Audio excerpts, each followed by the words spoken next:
Hey friends, Andy here, helping you build a career you love. Today we're going to talk about job interviewing. Primarily, one of the biggest mistakes job candidates make in an interview. It is, without question, the number one runaway issue that costs you job offers and pay. I'm going to help you think this through. I'm going to help you overcome it and maybe even turn it into a huge positive for you. In the coaching sessions that I do every day, I do somewhere between, I would say probably right now I'm running at about a dozen to 18 of these coaching sessions a week. So I'm talking to a lot of you. This issue, when I am doing interview coaching, is without question the biggest challenge that I see job seekers facing. And it has a lot to do with the way they articulate themselves and they respond to interview questions. And there is a huge difference between what happened in your life and how you're using it to try to sell yourself versus what's the story I need to tell with the information. I'm talking about reality, but an interpretation of reality that sells you best. So we're going to run through that. I'm always looking for different ways to try to make the messages register for you, different ways to unlock you so that you get it, meaning you understand what the formula for success is. So I'm really looking forward to this, and let's get running. Now, of those people that I've been telling you that I've been coaching, whether they're individual coaching clients of mine or members of my job search coaching program, there was this woman named Mina. And Mina is an executive assistant. She actually is just resigning from being an executive assistant at one of the big consultancies. She has a number of different executives that she supports. She's a young lady, but pretty strong in what she's doing. She's organized, she's articulate, but I think was really struggling. And I was so pleased over the weekend to get this message from her. And this, what she is saying in this email is what we're going to be talking about today. She said, "Hi, Andy and Kara, I got the job offer. I was thrilled to see this. After my interview with the hiring manager on Tuesday, March 12th that Andy helped me for, so I prepared her early to mid-March for these last rounds of interviews that she was going through with this particular company. I was scheduled for the final interview with the HR business partner and the CEO's EA on Monday, March 18th, and then I got the job offer the next day. It increased my total cash compensation 40% compared to what I currently earn. I start in 2 weeks. Thank you so much for the help. I went through a lot of interviews with no luck until I had my one-to-one session with you, Andy, but since then, I got multiple job offers right away. It was one of my best investments in my life. Can't thank you enough. Good luck with the zebra code, Mina." And exactly what Mina and I worked on, I'm going to share that with you today.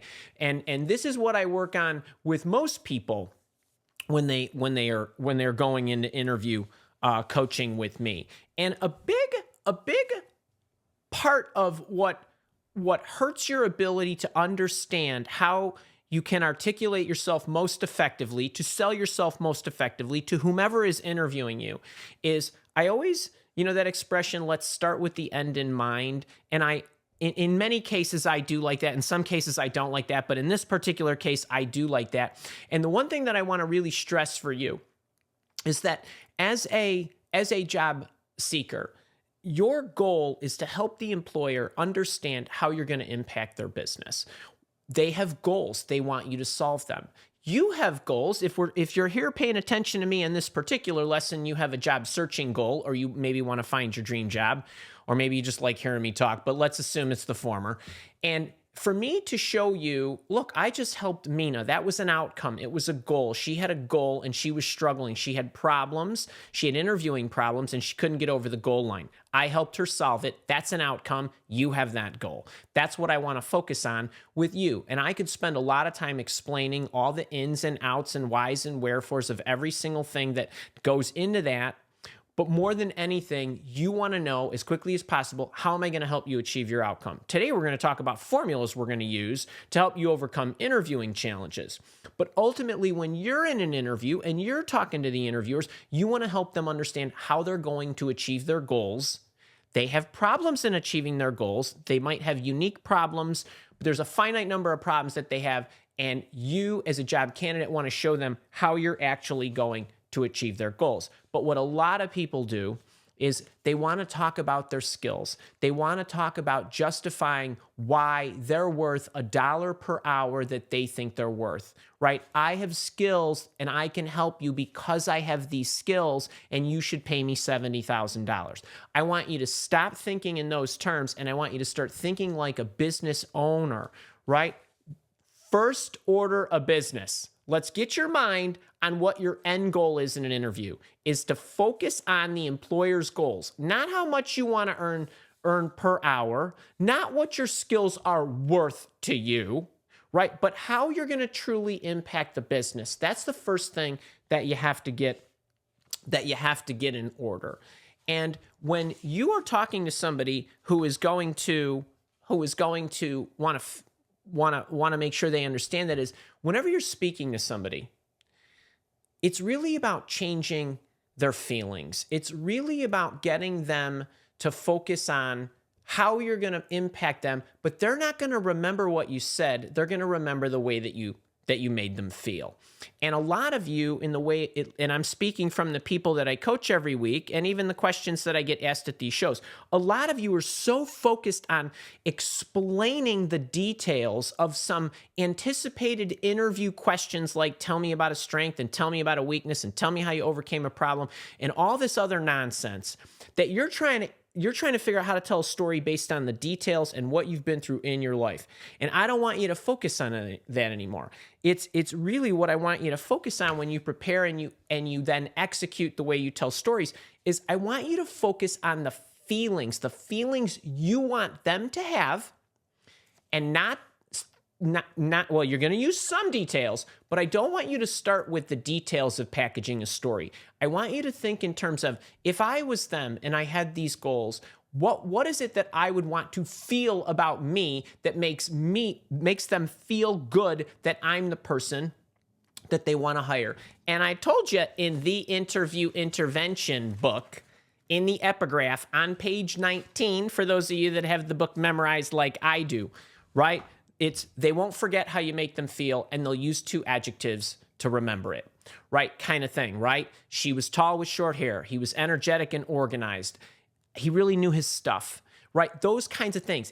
That's what they're planting in their minds. But most job candidates are not paying attention to that and understanding that that's ultimately what they need to move. So I want you to be thinking about, what feelings do I want them to have? And where might you discover those feelings? Well, if you know what their goals are, that's great, and you can anticipate those. But a lot of times the job description will even tell you, we're looking for energetic, we're looking for highly communicative, somebody who can influence, somebody who's organized, somebody who's motivated, somebody who's got good customer service skills, right? Somebody will go the extra mile. Those kinds of things they're littered in those job descriptions, but you can also anticipate them because you generally know what a great employee is like, right? So I want you to be thinking about that.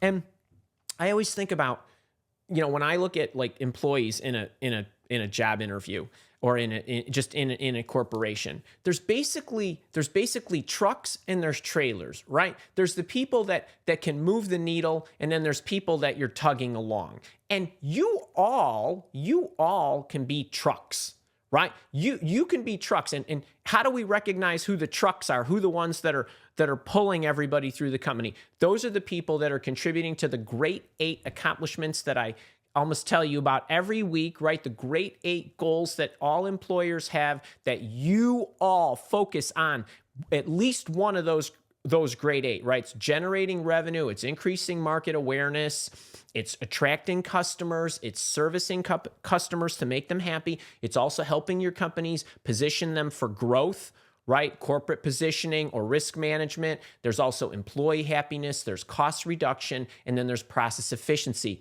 The trucks, right, are the ones that can move the needles on that. And when you also think about the end state in mind, if you were to interview with me, in one way, shape, or form, I probably could conduct an interview with only 2 questions to know exactly within one conversation, whether I was going to want to hire you or not. I'm not kidding here. And so I probably have never articulated this to you this way, but I was trying to think of another way to explain this. If you're going to interview with me, no matter who you are, let's have some fun with this. No matter who you are, the first question I'm going to ask you is, how much money do you want to make? Let's just get this out of the way. How much money do you want to make? All right. So any of you go in the chat here. Tell me, how much money would you like to make? That's my first question. And the other thing that I want to say to you here is it's not just about how much money you want to make, right? So you can answer me. So one way to answer that is give me a number. Just give me a number. I didn't ask you what your expected salary was. I didn't ask you how much money do you currently earn. I don't even care about that. That's irrelevant to me. How much money do you want to make? Paula wants to make $135,000. Brian wants to make $150,000. I love it. $150,000, Brian, you're hired. Deborah, $220, you're hired. Chronically Amused, $190 to $210. Jennifer Garrity, $125. I love it. Mohit, $400. Nadine, $260. I love it. All six figures and climbing, right? Okay, wait, hold on. I'm not even being funny here. This is your interview with me. How much money would you like to make? I'm happy to pay you. One way to approach this is give me a number, just like you all are. David Schwartz, 426. Give me a number. Then I'm going to say to you, you have the next 60 minutes to use however you want to explain to me what that looks like. Meaning, why would I pay you that? Okay? So now, one way to approach this is just give me the number and then justify it. You have 60 minutes. You can ask me questions. You could tell me stuff. You can make a presentation. I don't really care how you do it. The other option is, Andy, I'm not sure yet. What is it that you want me to accomplish? Tell me what your goals are, what your problems are, how fast you want it, how many of them you want, and so on, for what cost or whatever. And I'll help you understand how I would approach it and the value I can contribute, and then we can determine a number. That's another way, and I'm okay with either way. But what should be shooting through your mind as you walk into interview number one is, what does Andy want? Andy wants, let's pick a part of the Mile Walk Academy business that I could always use help with. I'd love to have more leads, right? Whether that's more eyeballs on me every Thursday. There's 186 of you right now. I'd love to have 1,860 just because I want to help more people.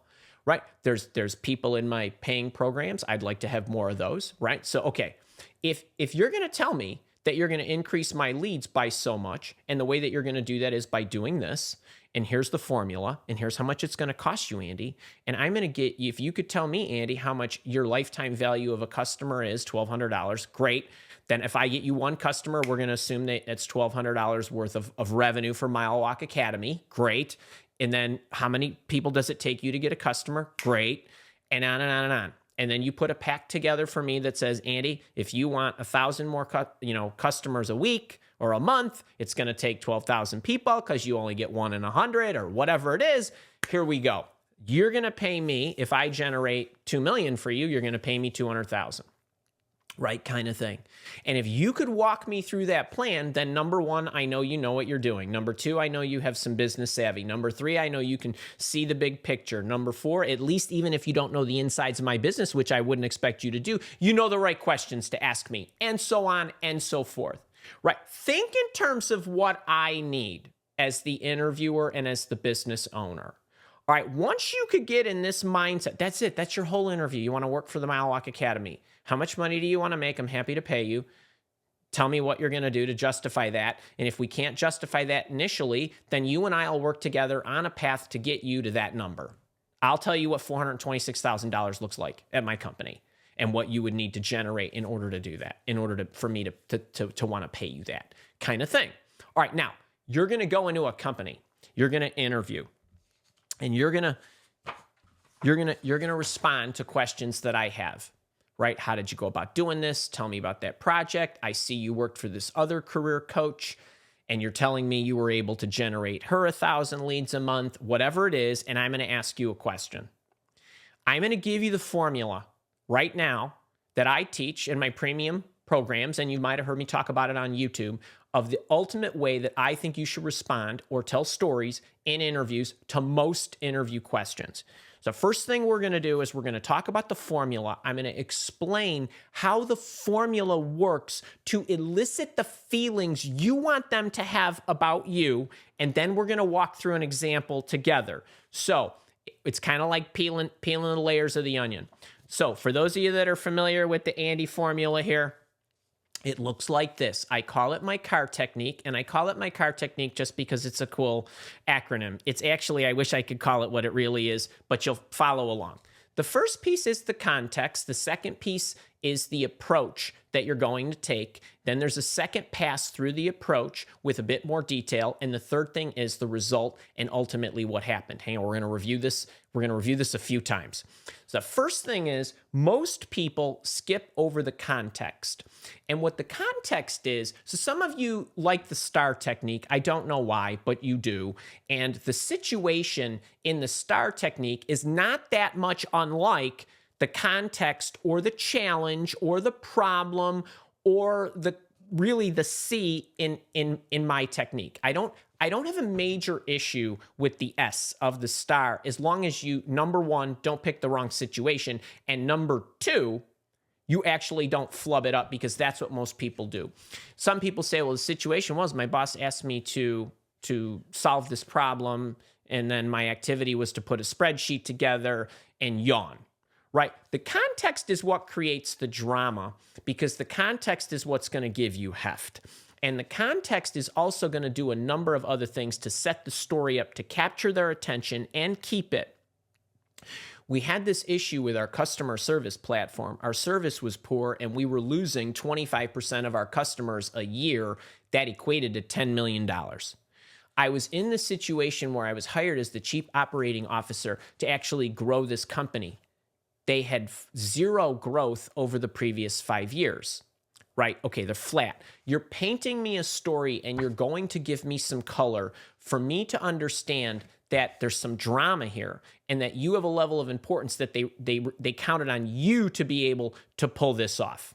Okay, so this is really, well, what was the big problem? But I want particular color about it, and I'm going to show you good color, and I'm going to show you bad color here in a minute. The second thing is you want to go through it in an approach format. Now, where the STAR technique really stinks is when it gets to the task.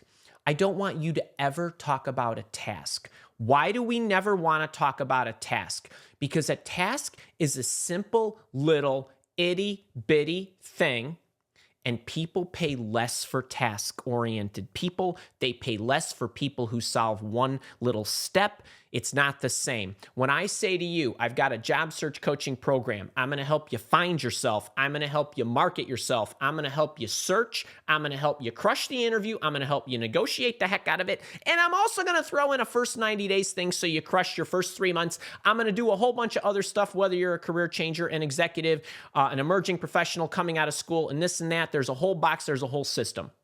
You're going to pay more for that than you're going to pay for, well, I needed to fix this part of my resume because the career profile stunk, right? I'm going to pay a lot less. But what a lot of you do when you hit the second part of what you're saying is you're talking about a task. I don't want you to talk about a task. There is nothing in your life that you've ever done that's a task. Everything that you've ever done in your life is a formula. It's engineered. You are the center of the universe.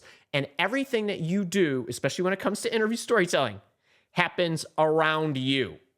There's a formula. Maybe there were some steps before. Maybe there was you. Maybe there's some steps after. Maybe you did all the steps. But everything can be reverse engineered into an approach. This is an outline, a playbook, a framebook, or whatever you want to call it. But it's a system that you're going to tell the interviewer you did, went through, built, or whatever. So you're going to give them your approach in terms of the steps. You're only going to give them the steps. Again, we'll go through an example. Then you're going to go back through your steps. Okay, step 1, step 2, step 3, step 4. Here's what I did. Okay, let's go to step 1. Here's what step 1 entailed. Why do you want to do this? Well, number 1, you've given them your playbook. Number 2, you've given them an outline. You said to the listener, I'm going to take you through 5 steps. You're going to know where I am at all times. You'll know exactly where we are in the story. And for any of you that have a hard time concentrating in an interview, or maybe you say, hey, I'm a little too verbose, or maybe I get into the weeds too much, you've got a built-in checklist in step number 2 that you're going to walk through and keep yourself on track and keep yourself moving swiftly through the story. You're going to do that with the activities that you're actually going to talk about within each of the engineered steps. Then you're going to get to the end and you're going to give them the result, which, if you've done this correctly, will echo the context you've told them, because I just said we had this customer service problem. We were losing 25% of our customers. It was costing us $10 million. I'm guessing because you told me all that, you're going to tell me you fixed it. If not at least that, then some, or some great portion of that, right? You're foreshadowing. Now you get to hit me with the goal and objective and the victory twice. All right, so far so good. Hold on, we just went through the outline, but I'm telling you this for a reason, and I'm refreshing this with you for a reason. Because of this structure, you will inherently, even if you don't know what you were doing, start sending the signals I want you to send them, and I'm going to explain to you what the feelings are that you will elicit in each stage of the story if you follow the formula. So the first thing is, let's go back to the context. Part one, it gives you heft. What does the context do? It sets up a feeling in the listener's mind that you must be important. Wow, that sounds like a big problem. Wow, the fact that they enlisted you to do this must mean you have a know-how to run through a project of that size, whatever this is. Because I'm going to imagine if you fixed a 25% attrition problem and a $10 million loss, that you must know what the hey you're doing. You might not know anything about customer service, but you might know a heck of a lot about building customer service systems that win, right? Oh, the pressure's on you. Handles pressure, grace under pressure. Oh, wow, I bet there was a whole lot of ambiguity that's associated with that. Whoa, what did you do? Whoa, you're quick on your feet, right? Do you get this, right? You're immediately sending these signals. You're not even using any of these words. Okay, this is the first thing. The second thing is the approach. I mentioned the playbook, okay? I might use the word system, framework, playbook, whatever it is, outline. I use that all interchangeably, but ultimately what I mean is you know what the steps are. It says you're organized. Not only are you organized at work, you're organized in the way you tell a story, right? I've got the framework. I understand the big picture, and I know all the pieces that go in there. They're going to pay more for that. Now, if you've done this correctly, between this and this, you're probably not even 30 seconds into the story. Okay, so just remember this. You've got seconds to capture and keep their attention. If you do these two things correctly, you could almost have gobbledygook coming out of your mouth for the next 2.5 minutes, and you're still going to get hired. I'm not kidding you. Once you got them up front, they're here, right? They're here. You got them if you do these two things correctly. Then what happens is you're just giving them a little bit of detail, because you're now going to select and choose the details you share to illustrate what? That you have the working knowledge, that you know how to overcome the problems. Maybe you had some variables you were dealing with, and you're going to give them a little more inside the story that's going to, and here's what they're going to be doing. Yeah, sounds right. Yeah, sounds right. Yeah, that's what I would have expected. Maybe you surprise them along the way and you throw something in there that they didn't. Either which way, they're paying attention and you got them, assuming you're moving along. And then when you get to the fourth step, and you're going to hit them with something of the great 8. I just gave you what the great 8 were, right? Between revenue generation all the way down to process efficiency. You're showing them, I really understand the big picture. I am business savvy, right? I make major contributions, those kinds of things. And if you tell your stories this way, there is an undertone throughout all 4 stages of the explanation that you what? Have good communication skills. You're a go-getter. You're motivated. You give a good presentation, right? Do you find this? This is the stuff that carries along all the way when you're telling a story. So between the context, the approach where you're giving them the steps, the approach part 2 where you're giving them a little bit of the activities, remember, for illustrative purposes only. A lot of you are thinking about telling all, you know how you say, Andy, I can't get my resume down to 2 pages. You can't get an interview story down to 3 minutes either, right? I know that because you're trying to put all the details in there that do not sell you best. So I want you to start asking yourself, we're going to get to an example here in a second. I do not want you to try to explain everything. Well, that happened. I scratch these so fast, people. I make mistakes too, you know? Okay, that happened. You don't need to do that. I want you to be thinking, as you're piecing together the story, what feeling or requirement for the job, not your requirements, I'm talking about theirs, does this detail convey? Does it really matter? Does it really matter? And a lot of you get super bogged down with a lot of details. And you're, number one, you're trying to stuff all the details. And number two, even worse, you're trying to remember them all, right? You're trying to memorize your stories, which is a really bad way to go, right? I want you to know your outlines, or what I would call, right, the framework or the steps. You did this. You do this every day of your life. You should be able to remember the steps. Or you should be able to jot them down in a reverse engineered format where you can recall them immediately. Okay, so wait. So now I want to get into an example to basically bring this to life. You guys liking this so far? If you are, can you give me a little love on the YouTube like button? Maybe share this. People need help. Okay, I had to take a few notes because I wanted to make sure I got some of the details right, because there's this woman I worked with a few months back. It was last year. And I really liked her. And I loved what she was doing for work. And she worked for a consumer good, a food company, maybe among other things, and was in Europe. And I want to read to you kind of the background. It's only just a couple of words on how she was thinking about one of her victories. Because as part of our coaching session, we look at what are the goals that the employer is going to have for anybody who's going to want to hire you. Then what are the goals for this particular position? And what stories in your resume can we convert into great interview stories? Or basically, what experience do you have on your resume can we convert into great experience so that we can actually tell these stories in the job interview so they know you can help them achieve their goals.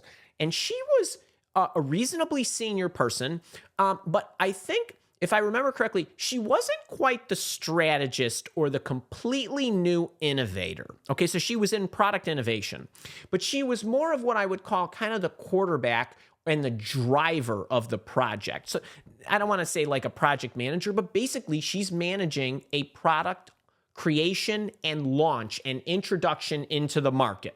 Okay, so what she said is, this was the bullet on the resume that we then turned into a story. But I want to kind of bring you kind of through the whole journey. Spearheaded FiberJack's Big Bet innovation. Okay, so FiberJack's like flapjacks, like pancakes.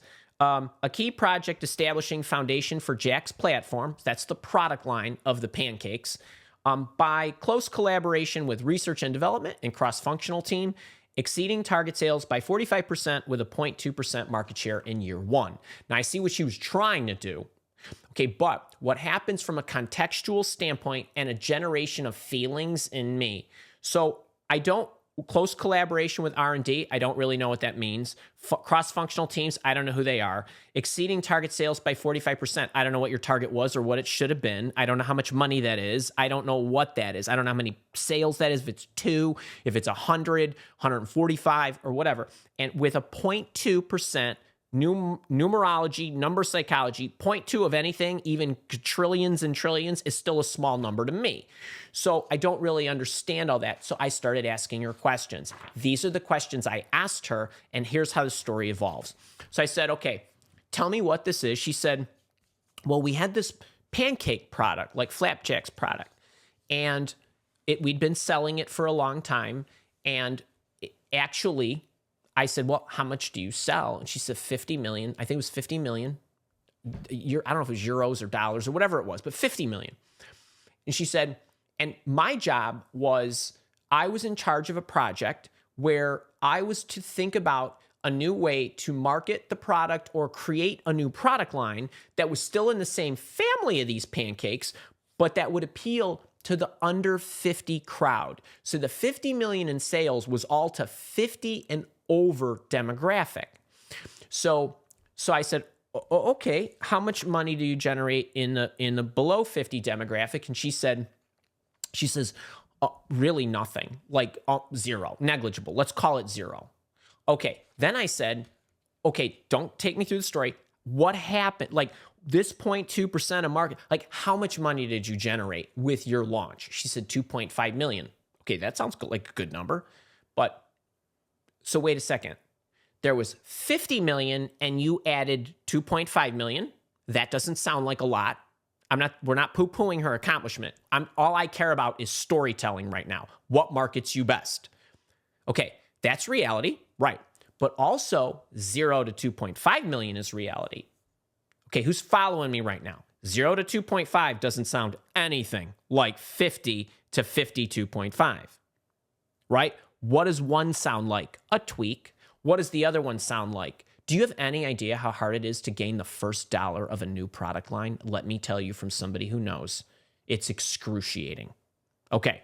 Then I said, hang on, let's put this in the proper context. How much money did you get to do the project? She said, 200,000. Okay, now the motor's running. Wait a minute. You had no sales. They gave you a paltry $200,000. You turned it into 2.5 million. Yeah. Okay. Well, take me through the project. So I didn't do everything. It's like, take me through the project. What are the steps that you go through? I know nothing about product launch, of innovation, of pancakes. Okay. Take me through this. She said, okay, well, Andy, we do some market research. So, okay. It took us a little while to get to these 7 steps. We do some market research. Then I have to determine the trends. Okay. Customer insights. Okay. Whatever that is. Explore solutions, confirm the path, implement it, and track it. Okay. Sounds simple enough. Let's go back through this again. Market research. So if you're telling a story, you're going to zip through those 7 steps, except when you set the context up, let's go with that first. You could say, well, we had this product line and the context is, the situation is I had to launch a new product because we weren't selling a lot to people in the younger demographic or under 50. You could say there was this, actually it's billions of dollars that people spend on pancake mix, right? There's a $2 billion industry of which we were getting 0 for a primary demographic of people under 50.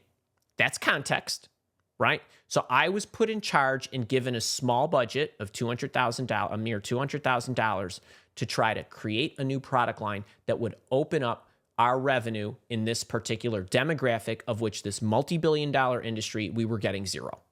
That's context. Okay. Then what? So in order to figure out what the new product line was going to look like, or to remarket the existing product line, because there's multiple ways to do this, I had to go through 7 steps where I had to do market research, evaluate the trends, get the insights in the customer demographic data. I then had to formulate some solutions, right? I had to confirm the path to try it, implement it, and then track it to see if it was working.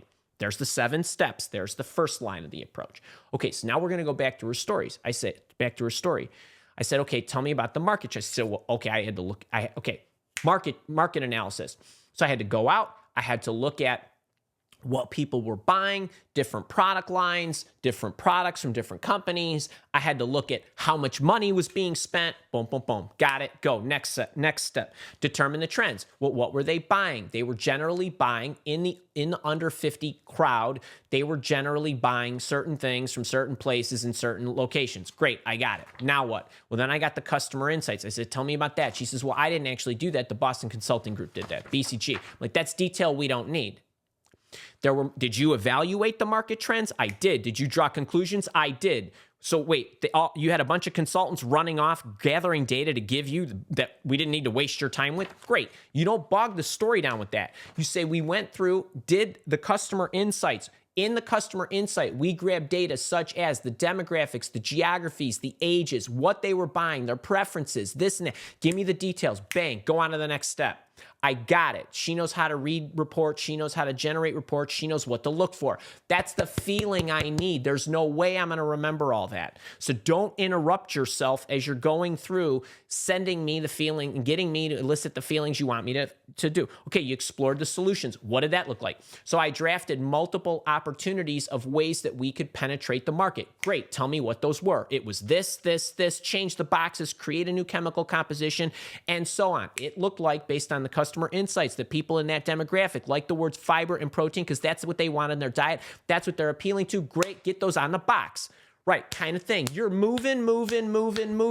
They're like, yeah, okay, great. You got it. You read it. You did. Okay, what? All right, then what? All right, I had to confirm the path. How'd you do that?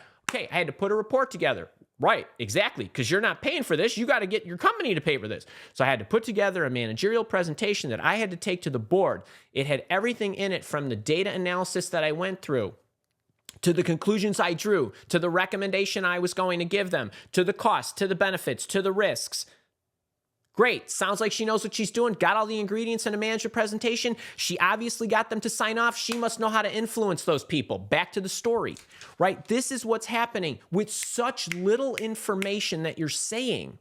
Then what happened? So we put in my recommended approach. Management team approved it. We put in the approach. We generated $2.5 million after the first year. Right? You follow me? Do you know how long it takes to tell this story? 2 minutes and 50 seconds. And all of a sudden, you're getting all the signals sent. They're feeling like, wow, she knows what she's doing. She's influential. She understands analysis. She's engineered. She knows what to look for. She knows how to evaluate the market. She knows how to pick, choose, correctly choose, present it to management. What happened? We generated $2.5 million. That's a 1,250%. You can tidy up the math, return on a $200,000 budget. That's a story.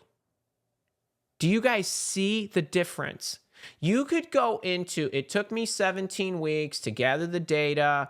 I had to get this. We had 7 consultants working on the project. I got the report. Then I had to. Do you see the difference when you are pacing yourself? Here is what we were trying to do. We were trying to break into a market of which we had a product line, but we couldn't gain any of a major demographic that we knew would like our product. You follow me? All right. So there was 7 steps I needed to take to launch the product. Here's what they were, right? Market research, whatever. Determine the trends, customer insight, yada, yada, yada. Okay. Then she goes back through the story, just like I mentioned. Then what happened? 0 to 2.5. I had a woman one time, couple of women, in fact. One in I don't know if she was in Asia Pac. She said, "Well, Andy, we had this oil and gas, this product, and I sold like $100,000. Okay, well, what happened? Well, we had this product. We're a multi-zillion-dollar company, but we didn't have any presence in like this coast in Africa where we knew that there would be a lot of opportunity. So wait, you went from 0 to 100,000. Those are the hardest dollars because now you have to get your brand recognized. People have to know you're there. That first dollar is the hardest, right? It isn't, I did a $100,000 product of a $7 trillion oil company. No, there was nothing. They brought me in. That COO kind of illusion I made earlier. So, well, I increased it $17 million on a $50 million company. That sounds pretty good. Almost what, 40%? Not quite, 30 some odd percent, 35%, 34%, give or take, right? Okay, that's one way to tell the story. Another way to tell the story is there was 5 years in a row they were stuck at 50 million. They didn't know what they were doing. In you came, and in 1 year, that happened. No market shifts you like that unless you know what you're doing. What did you do, right? But don't go into, I was brought in to help increase the revenue, and I did that. Well, no, because part of the context is for 5 years they were struggling. Don't miss that. That needs to be said. You don't use 50 million when you make 2.5 million. You use 0 when you make 2.5 million. Who's tracking? You guys get You get what I mean? So I want to recap these feelings for you. I want to recap them, right? Context gives you heft. Paint the picture the way you want to paint it that markets you best to show your impact. It's going to send the feelings of importance that you can solve, and you're organized and can solve ambiguity. You know how to handle pressure. The approach, the playbook, they always pay more for a system. Give them and you a map in the storytelling where you're going to walk through the steps. There are the steps. You've heard the Andy organizes his closet fictitious, semi-fictitious story, right? The clothes go out. They all go on the floor. I throw them in the piles, the shirts, the pants, the whatever. I prioritize them because there's criteria, because it's spring. That means the long sleeve shirts are going to go this way. The t-shirts are going to go that way. The shorts are going to get moved up. Great. Then I fold everything. Great. Then I put it back. I put it back one at a time. I start from the back of the closet and I move to the front of my closet. Ain't that big. You get the idea. Everything has a system. This, you can move quickly, is a mere for illustrative purposes only. Write that, for illustrative purposes only. Not all the details need to be said. What paints the story to elicit the feelings you want? What details do you need to include? You didn't need to include the fact that the Boston Consulting Group gathered all that. We gathered the market data. The market data included this. I evaluated the parts that look like that. Right? Yes, I know we. Right? Grade 8, show the result, and you know the entire time. This is what they're thinking. Great communication skills. Ask yourself, as you're piecing your stories together, what feelings or requirement does this detail convey? If it elicits the right response, it goes in. If it doesn't, it goes out. And remember, it's all about the deltas. 0 to 2.5, 0 to 100,000, right? It is the incremental has to be put into context. It's not 50 to 52.5. It's 0 to 2.5. Okay, hope you enjoyed that. If you did, please click the like button, share this, make sure you subscribe to the station. If you're here with me live, we're going to the chat. If you're watching this on the recording, I'll see you next week.